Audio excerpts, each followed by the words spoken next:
Hello, everyone. It's October 29, 2025, a wonderful Wednesday. And this is your host, Sam, coming at you with. Today, I'm super excited to dive into a trending article from the archive that's all about, like, future-level security stuff. It sounds a little intense, but I promise it's super cool. Okay, so the title is Photon-Number-Splitting Analysis Framework for Quantum Communication Systems. Phew, that's a mouthful. And the curl is SQOUT or DSOB 10.23,462. It's super long, but that's where you can find all the details. So let's get into it. What problem is this paper even trying to solve? Well, you know how everyone's talking about quantum technology. One of the coolest things is quantum communication. It promises, like, totally unbreakable security for sending messages. It uses the laws of physics, so in theory, nobody can eavesdrop without getting caught. It's like the ultimate secret diary. But here's the catch. That's the theory. Alright, the real world, the actual machines and systems we build, are not perfect. They have tiny little flaws. These could be in the physical parts, like the fiber optic cables, or in the software that runs everything. And our client neighbors, the priority plans, the ones that protect us on the internet right now, they don't really know how to deal with these new quantum problems. It's like trying to use a map of Tokyo to navigate through London. It just doesn't work. So this paper is all about creating a new special framework to find and manage all the new risks that come with quantum communication. It's super important because people are already starting to build these networks for governments and big companies. And that's where SQOUT comes in. SQOUT is the name of the framework these researchers built. It's basically a super smart platform that acts like a select encyclopedia for quantum technologies.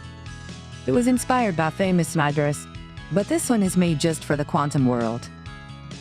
What it does is, it lists all the different tactics, techniques, and procedures that a bad guy or an adversary could use.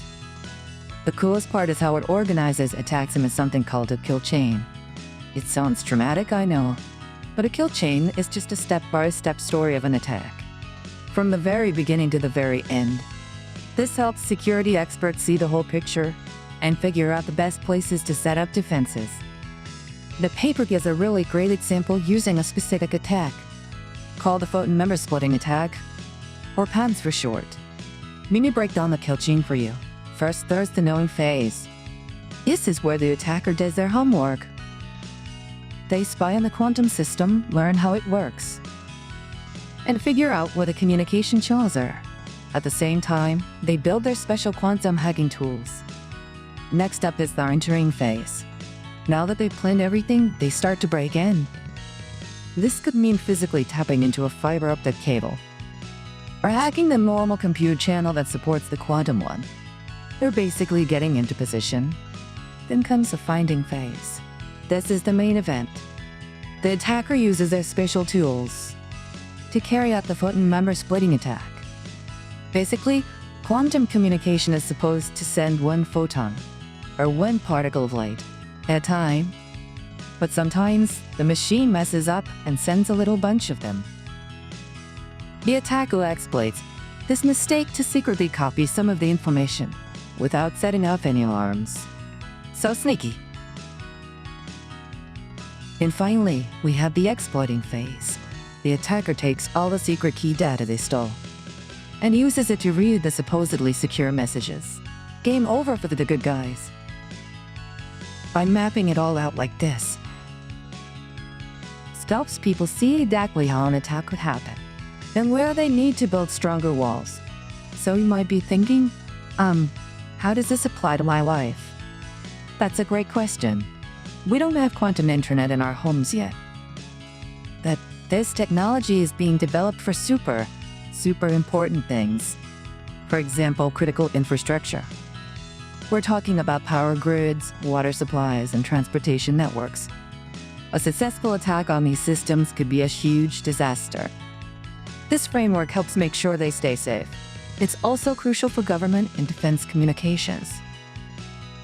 For protecting national security secrets. And of course, to the world of finance. It can be used to protect huge bank transfers and sensitive financial data. Now, how does this compare to other security tech out there? Right here, most of our internet security is based on hard math problems. That's really strong, but experts worry that a future quantum computer could be powerful enough to solve these problems and break our current encryption. That's why people were also working on something called post-quantum or PRUM.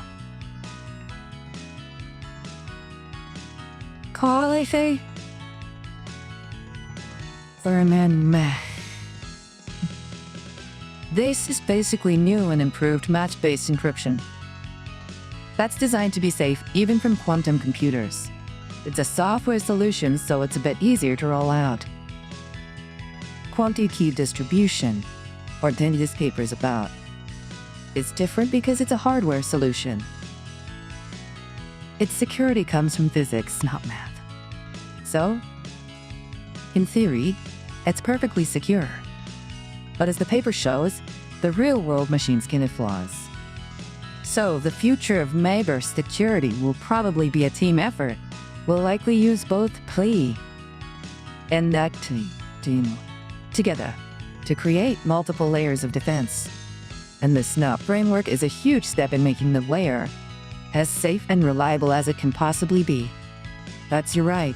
And speaking of security, cryptography is already all around us in our daily lives. Let me give you a few examples. First, there's secure communications. Whenever you go online shopping or check your bank account, you see that little padlock symbol in your browser's address bar, right? That means your connection is using SQOUT or TOLS encryption. It creates a secret, private tunnel between you and the website, so no one can spy on your password or credit card info. Second is data encryption. Think about your smartphone or your laptop. If someone stole it, you wouldn't want them to read all your private messages or look at all your photos, would you? Well, encryption scrambles all that data into unreadable code. You don't need your password or fingerprint, it's just a bunch of gibberish.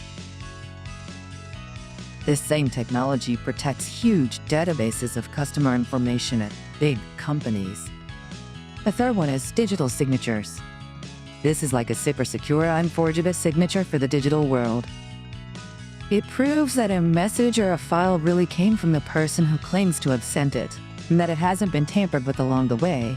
This is super important for things like legal contracts, and for software updates to make sure you're not accidentally downloading a virus. And one more for fun, blood technology. This is the magic behind MITRE like Bitcoin. Each transaction is locked into a block, which is then cryptographed, wholly chained to the one before it. This makes the record of transactions permanent and almost impossible to change, which is why people trust it for things like digital money. So, this paper on is really about building the next generation of that security for a future that includes amazing quantum technologies. It's all about making sure that as our tech gets more powerful, our ability to protect ourselves gets even stronger. That's all the time we have for today. I hope you found it as fascinating as I did. This has been your host, Signal, signing off. Have an awesome rest of your day, and see you next time. Bye-bye.